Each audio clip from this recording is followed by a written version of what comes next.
చరిత్రలో ఈరోజు ఛానల్కి స్వాగతం. ప్రపంచంలో చాలామంది గొప్ప వాళ్ళు ఉంటారు, కానీ మనసుతో సేవ చేసిన వాళ్ళు చాలా అరుదు. అలాంటి అరుదైన మహనీయురాలు మదర్ తెరీసా. ఆమె పేరు వినగానే గుర్తుకు వచ్చేది దయ, సేవ, ప్రేమ. మదర్ తెరీసా జీవిత లక్ష్యం ఒకటే: బాధపడుతున్న వారిని ఆదుకోవాలి. ఆమె అనాథలకు ఆశ్రయం ఇచ్చింది, రోగులకు సేవ చేసింది, పేదలకు ఆహారం అందించింది.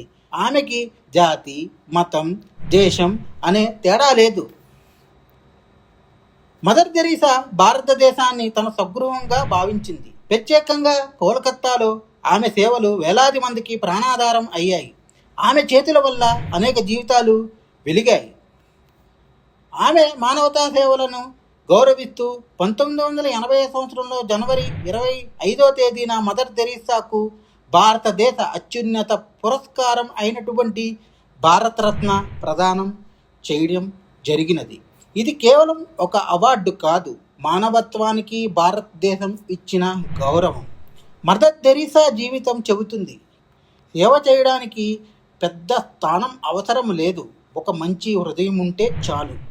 మదర్ తెరీసా పేరు మనసులో దయను నింపుతుంది. ఆమె సేవలు చరిత్రలో చిరస్థాయిగా నిలిచాయి.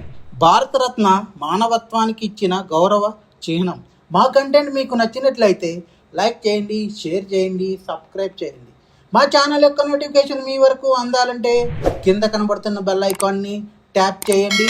Thank you.